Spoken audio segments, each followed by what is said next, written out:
Selamat pagi murid-murid. Selamat pagi, Cikgu. Oke, duduk.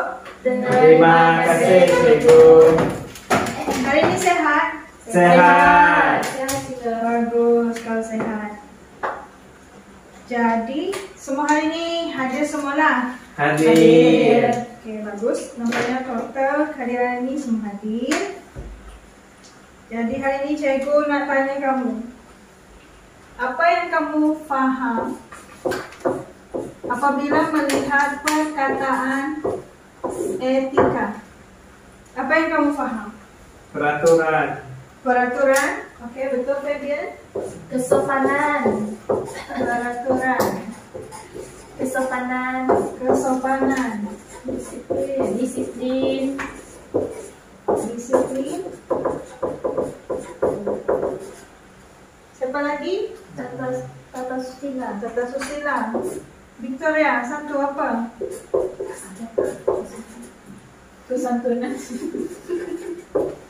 Kesantunan. Boleh diterima?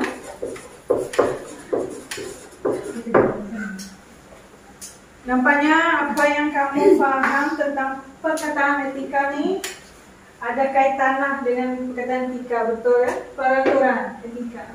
Dia juga merujuk pada etika, kesopanan, disiplin, tata susila dan kesantunan. Memang merujuk kepada perkataan etika. Jadi hari ini cikgu akan membawa kita belajar tentang penggunaan alat telekomunikasi secara beretika. Sebelum tamat pembelajaran, dalam masa 5 minit, pelajar dapat menentukan 3 penggunaan alat telekomunikasi secara beretika. Jadi itu adalah hasil pembelajaran kita pada hari ini.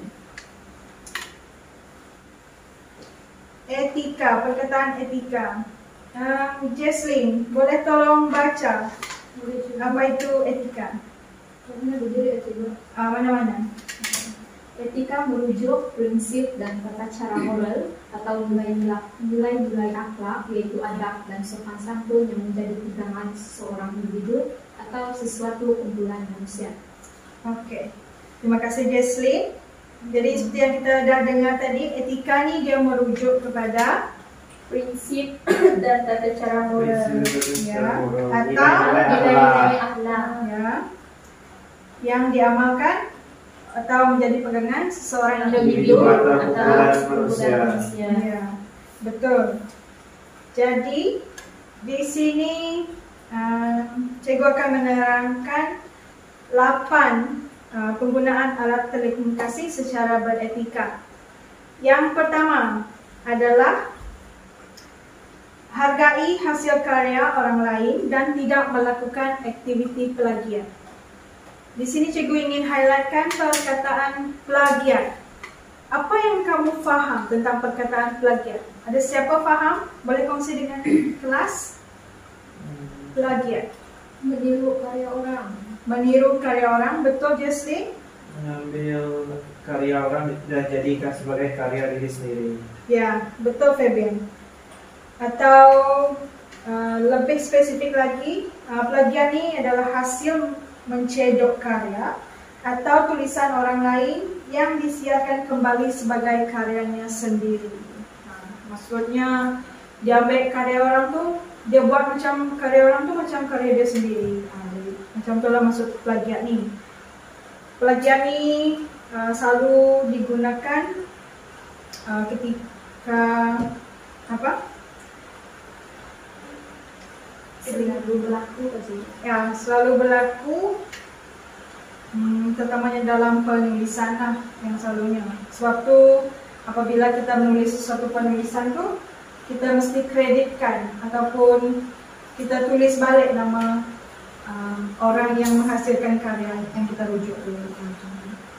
Jadi etika yang kedua ialah bersopan santun dan berhemah sewaktu berkomunikasi.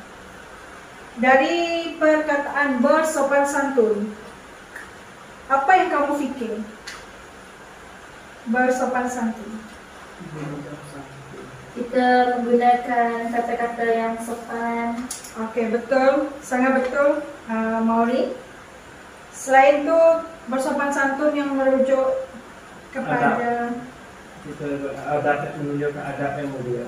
ya adab yang mulia. Jadi semasa berkomunikasi ini kita mesti menunjukkan adab yang mulia seperti menggunakan bahasa yang sopan. Contohnya kita kalau secara formal kita mesti menggunakan saya dan kamu, awak, anda. Oke, itu adalah sopan. Untuk itulah formal. Jadi selain itu kita juga mesti menggunakan nada suara yang rendah bagi menunjukkan kita ni hormat terhadap orang tu. Kalau orang cakap menggunakan nada tinggi, macam mana perasaan kamu? Sedih, terguris, tersinggung, kan? Ya. Jadi sebab itu kita betapa pentingnya mengamalkan nilai sopan santun dan berhemah sewaktu berkomunikasi dengan orang lain. Seterusnya, etika yang ketiga ialah tidak mendedahkan hal-hal pribadi dan kata leluhur kepada umum. Hal-hal pribadi ni, siapa boleh bagi cikgu contoh hal-hal pribadi? Victoria. Contohnya macam nombor akaun bank, Nombor akaun, nombor bank, okey betul. Selain alamat itu, rumah, alamat rumah, betul Maureen. Nombor kad pengenalan. Betul Fabian, nombor kad pengenalan. Jesslyn, apa lagi? nomor telefon. Nombor telefon, betul. Yanti, ada apa-apa nak tambah? Ini semua sudah disenaraikan. Sudah disenaraikan.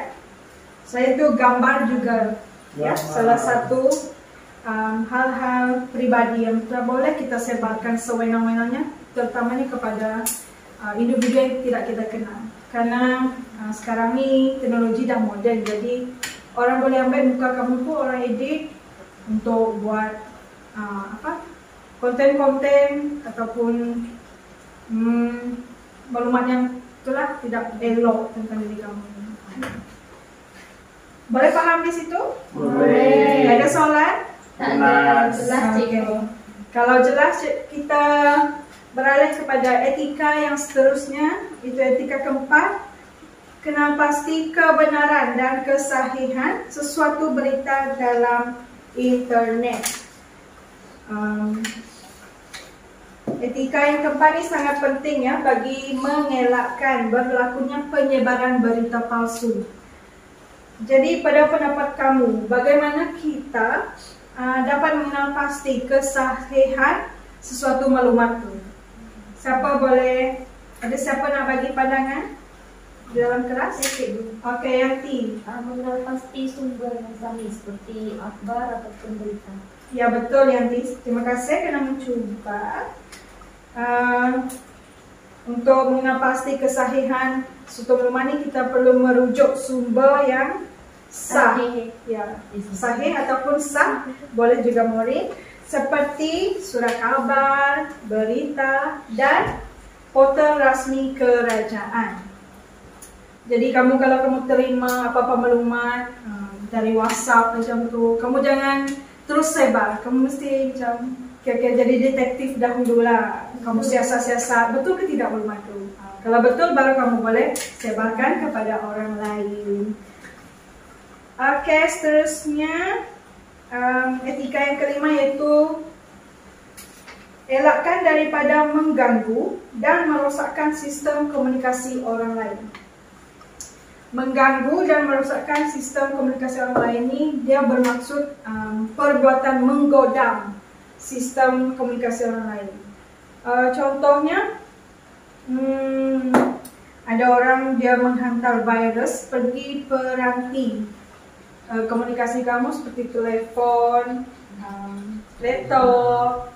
Sewaktu kadang-kadang kamu punya handphone tu dia macam ada orang yang cuba masuk dan menggunakan handphone tu sebagai kamu, sedangkan kamu tak ada pun guna macam tu. Jadi kalau kamu ada dapati handphone kamu digodam, kamu boleh membuat aduan kepada Akta Komunikasi dan Multimedia, iaitu 1998. Apa itu Akta Multimedia, Komunikasi dan Multimedia 1948? Yaitu ialah satu akta yang ditubuhkan bagi mengawal atau mengambil tindakan kepada pesalah yang menyalahgunakan alat telekomunikasi ini. Jadi secara tak langsung kita telah masuk kepada isi kita yang keenam, etika. Isi kita yang keenam itu mendukung Akta Komunikasi dan Multimedia 1998. Seperti yang kita, untuk pengetahuan kamu, akta ini dia mengandungi dua section. Section yang pertama ialah Section 211, yaitu larangan memberi kandungan yang jelek ataupun kandungan palsu kepada orang awam lah. Lepas tu section yang kedua ialah Section 233. Section ini dia menekankan penyalahgunaan kemudahan rangkaian yang tidak wajar lah, macam tu. Jadi apabila akta komunikasi dan multimedia ini dibuat kuasakan pada 1998, sebarang aduan tentang penyalahgunaan alat komunikasi ini akan diambil tindakan seperti dipenjara atau dikenakan denda bayaran yang sewajarnya atau kedua-duanya sekali. Jadi jangan sekali-kali kamu menyalahgunakan alat komunikasi yang kamu ada. Etika yang ketujuh, Victoria, boleh tolong baca? Elakkan daripada menyentuh isu-isu sensitif yang melanggar undang-undang dan norma. Ya. Seperti yang kamu lihat, isu-isu sensitif. Di Malaysia, apa isu-isu sensitif yang tidak boleh kamu tu? Agama, perkauman, agama dan perkauman. Ya. Betul. Dari segi perkauman, di Malaysia dia pernah mengalami isu perkauman yang sangat-sangat boleh katakan teruk lah. Iaitu pada 13 Mei 1969. Jadi kalau kamu dengar peristiwa 13 Mei, memang dia tertuju kepada masalah perkauman. Masalah perkauman ni, untuk pengetahuan kamu, dia memang teruk dekat Malaysia dahulu sehingga dia telah meragut ramai nyawa. Ya. Jadi kita boleh lihat di sini bahawa isu-isu sensitif ni jangan sekali-kali kita kita persendakan, kita perlekehkan sebab besar impaknya kepada perpaduan. Ya. Boleh faham di situ? boleh. Setakat ni ada soalan? Tak ada cikgu. Ada soalan? Okey. Kita beralih kepada etika yang terakhir, iaitu etika yang ke-8. Menggunakan kemudahan telekomunikasi untuk hal-hal yang bermanfaat. Siapa boleh bagi contoh hal-hal yang bermanfaat yang selalu kamu guna ketika menggunakan alat telekomunikasi? Mori? Belajar cikgu. Belajar. Okey, bagus. Belajar. Cari maklumat. Selain itu, shopping. Ya, atas talian. Shopping atas talian. Yang itu pun hal-hal bermanfaat juga jika kita membeli barang keperluan atau barang yang digunakan untuk keselesaan hidup kita. Okay. Jadi setakat ni ada soalan? Okey. Jadi itulah 8 etika semasa kita menggunakan alat telekomunikasi. Jika tak ada soalan, cikgu akan bagikan kamu kepada beberapa kumpulan. Kamu nak cikgu bagi atau kamu bagi sendiri kumpulan? Kami bagi sendiri. Kalau sendiri, satu kumpulan 3 orang dan satu kumpulan 2 orang. Okey, boleh bagi sekarang? Kami 3 dah cikgu. Okey, 3. Okey, kalau dah bagi kumpulan, sekarang dekat tangan cikgu ni ada situasi. Jadi nanti kamu nilai situasi ni sama ada dia mematuhi etika komunikasi ini ataupun tidak. Jadi wakil kumpulan boleh cabut undi. Sorry. Oke. Jadi lepas kamu buka tuh, kamu baca ya.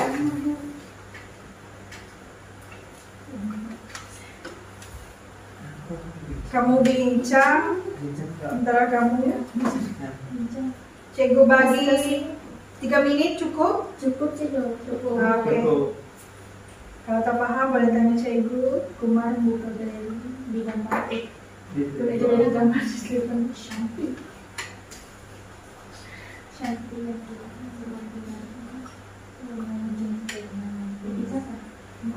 Tidak jadi.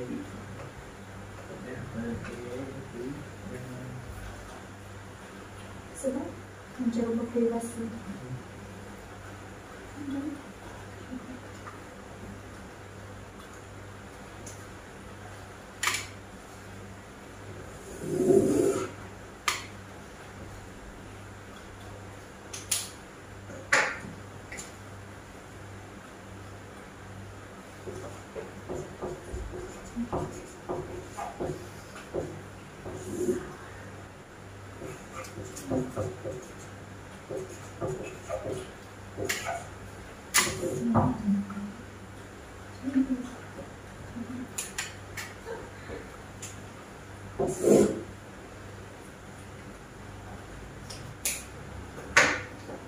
Nanti saya guna seorang wakil daripada staf kumpulan untuk kongsikan hasil perbincangan kamu ya.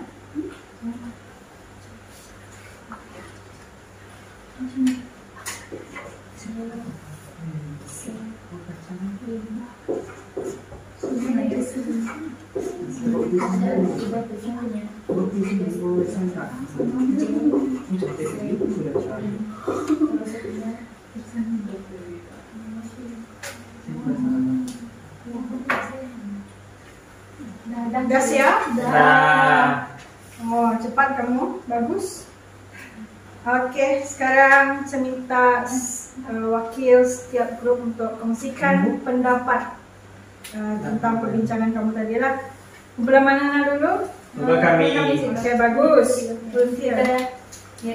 Situasi kami ialah Kumar membuka galeri gambar di dalam telefon bimbit Shanti yang telah membenarkannya menggunakan telefon bimbit tersebut untuk bermain game. Situasi ini menggambarkan tidak beretika sebab Kumar menceroboh privasi Shanti dengan membuka galeri tanpa kebenaran Shanti. Ya, perbuatan itu sangat tidak beretika ya. Jadi cikgu nak dengar, kenapa kumpulan ni kata situasi itu tidak beretika? Boleh bagi kenapa? Sebab Kumar telah menceroboh privasi pribadi Shanti. Sedangkan pada ketika itu Shanti hanya memberikan kebenaran kepada Kumar untuk menggunakan telefon Shanti untuk bermain game. Ada penambahan dari ahli kumpulan lain? Ada. Jadi di sini cikgu dapat simpulkan bahawa kumpulan kamu ingin bagi tahu yang Kumar ni tadi dia tidak meminta kebenaran Shanti dahulu untuk melihat galeri handphone tu. Ya, Betul. Ya. Jadi tidak meminta kebenaran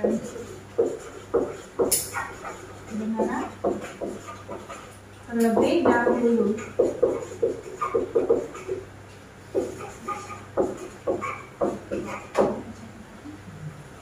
Oke, nampaknya kumpulan satu betul. Memang situasi itu tidak beretika langsung ya, sebab kamu macam sudah menceroboh privasi seseorang. Jadi perbuatan itu sangat tidak elok. Oke, kumpulan yang seterusnya siapa wakil? Oke, Yanti. Situasi yang kami dapat yaitu Oscar sentiasa menyatakan nama penulis, hasil karya yang dirujuk dalam setiap penulisannya sebelum naik ke laman sosial. Jadi hasil perbincangan kamu, situasi itu beretika atau tidak? Pada pendapat kami beretika. Beretika.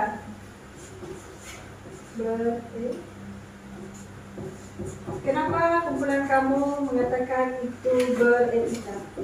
Sebab Oscar menyatakan sumber maklumat tulisan beliau dan tidak memplagiat hasil kerja atau karya orang lain. Menyatakan hasil kerja orang lain dan tidak plagiat.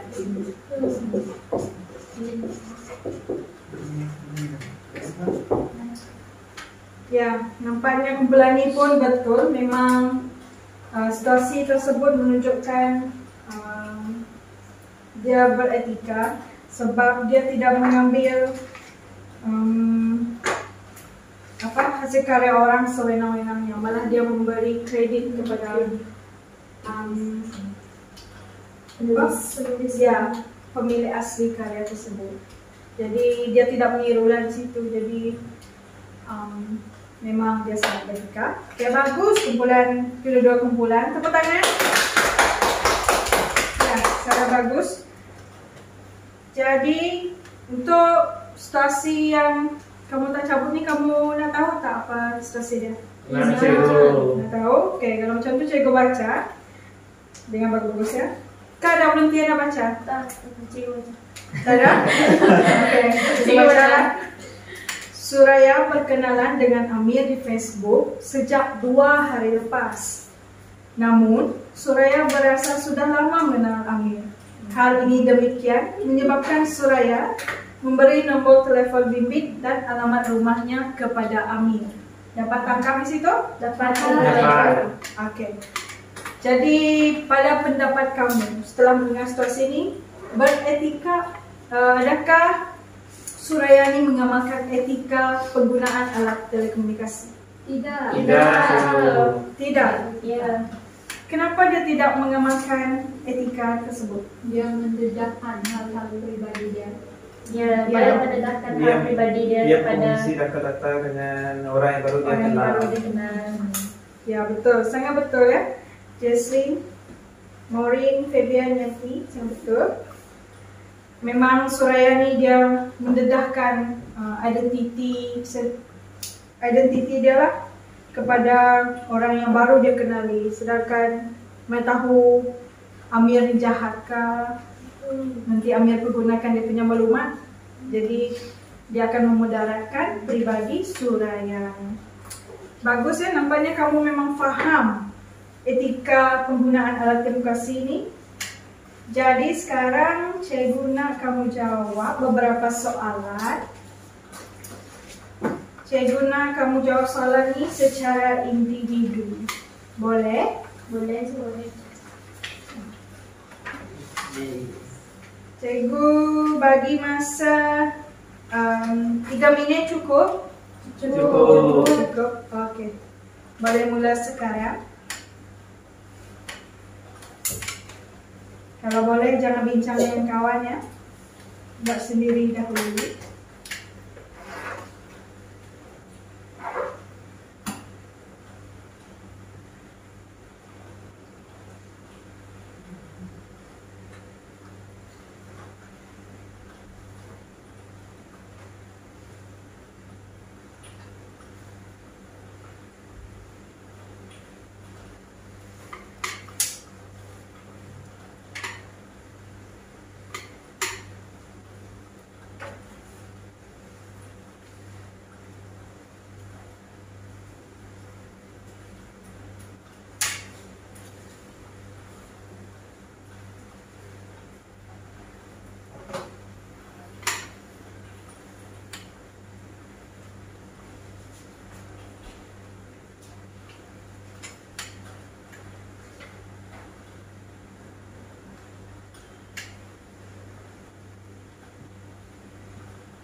Fabian dah siap?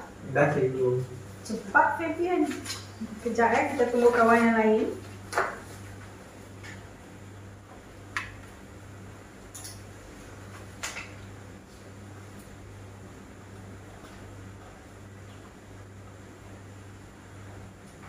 Semua dah siap? Belum. Belum? Okey, kita bagi Jesslyn masa sedikit lagi.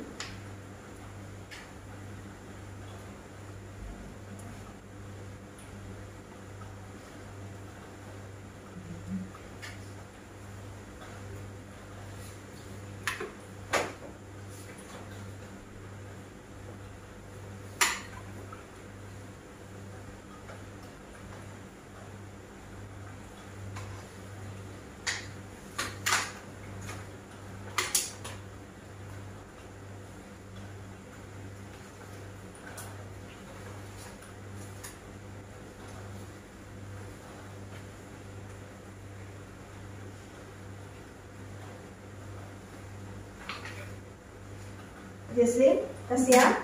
Okey, semua dah siap ya? Dah.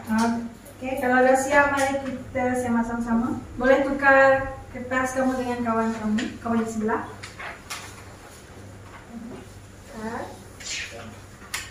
Tolong sema untuk kawan kamu ya. Situasi yang pertama, pahami menggunakan bahasa yang kesat ketika berkomunikasi dengan orang lain melalui telefon. Jawapan tersebut mematuhi etika atau tidak? Tidak. Okey. Jawapannya adalah tidak mematuhi. Situasi yang kedua, Ana memberi nombor telefon bimbit kepada Ali yang baru dikenalinya 2 hari lepas kerana dia berasa selesa berkawan dengan Ali. Mematuhi atau tidak? Tidak. Okey, betul. Tidak mematuhi. Soalan ketiga, Tiffany sentiasa berhati-hati sebelum mengeluarkan pendapatnya melalui media sosial dengan mengelak daripada menyentuh tentang isu keagamaan dan perkauman.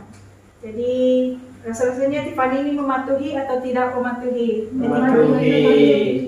Ya, betul. Jawapannya adalah mematuhi etika penggunaan alat komunikasi. Situasi keempat, Victoria tolong baca. Situasi keempat. Kumar mengambil hasil karya orang lain dan menyatakan nama pemilik karya tersebut semasa menyiarkan karyanya. Jadi jawapannya apa, Victoria? Betul, beretika. Ya, jawapannya adalah beretika.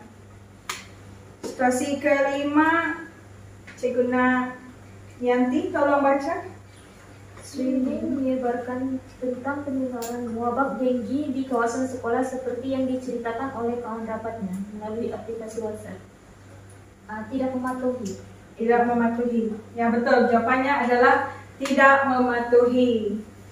Boleh tulis dekat bawah tu jumlah betul jawapan kawan kamu ya. Dah tulis?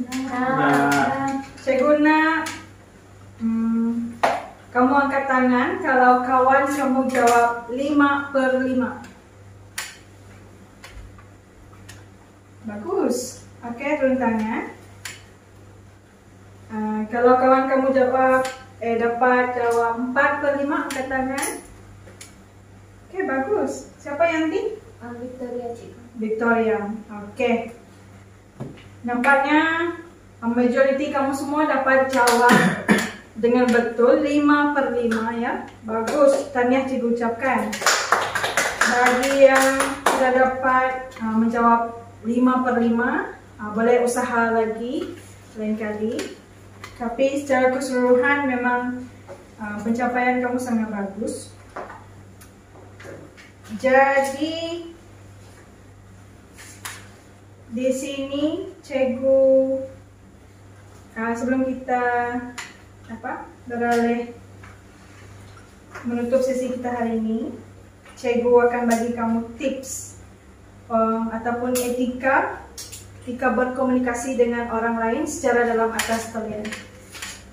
Memandangkan sekarang ini kamu banyak kelas secara online, jadi cikgu kongsikan tips ya. Kamu boleh tulis tips atas kertas supaya kamu ingat. Okey. Langkah yang pertama bila kamu berkomunikasi orang secara dalam atas talian, yang pertama adalah memberi salam atau sapaan. Contohnya, siapa boleh bagi contoh? Pagi. Cikgu, saya. Salam Selamat sejahtera. pagi, salam sejahtera. Oke, bagus. Lepas itu yang kedua adalah memperkenalkan diri. Seperti nama kamu, kelas kamu. Kalau itu ditujukan kepada cikgu lah. Lepas itu yang kedua, kamu boleh, maafkan cikgu. Yang ketiga, kamu boleh mohon maaf sebab mungkin masa kamu tak sesuai. Kalau masa kamu kontak orang itu tak sesuai, contohnya melebihi waktu pejabat, kamu boleh mohon maaf sebab mengganggu dia lah macam tu. Dan yang keempat, kamu menyatakan tujuan kamu menghubungi orang tersebut. Mestilah kamu menyatakan tujuan kan, takkan kamu saja nak menghubungi orang. Ya, cikgu. Ya. Jadi yang terakhir, kamu mesti mengucapkan terima kasih bagi menunjukkan kamu menghargai dia telah meluangkan masa untuk berkomunikasi dengan kamu lah secara perseliaan. Jadi kamu dapatkan langkah-langkah ataupun etika ketika berkomunikasi dengan orang secara dalam talian. Dapat. Oke, jadi hari ini kita telah belajar etika penggunaan alat telekomunikasi ya. Jadi cikgu dapat simpulkan bahawa etika ini sangat penting untuk diamalkan di dalam kehidupan seharian kita, terutamanya apabila kita berkomunikasi dengan orang lain. Yang pertama, kepentingannya adalah bagi menjaga hubungan silaturahim kita dengan orang lain. Kalau kita tidak beretika, nanti akan timbul pergaduhan, perselisihan paham. Jadi di situ pentinglah etika ini bagi mengelakkan perkara-perkara tersebut. Oke. Jadi di sini masih ada soalan? Ada, cikgu. Tak ada. Kalau macam tu kita jumpa di kelas yang akan datang. Atasnya jauh kita. Kertas boleh?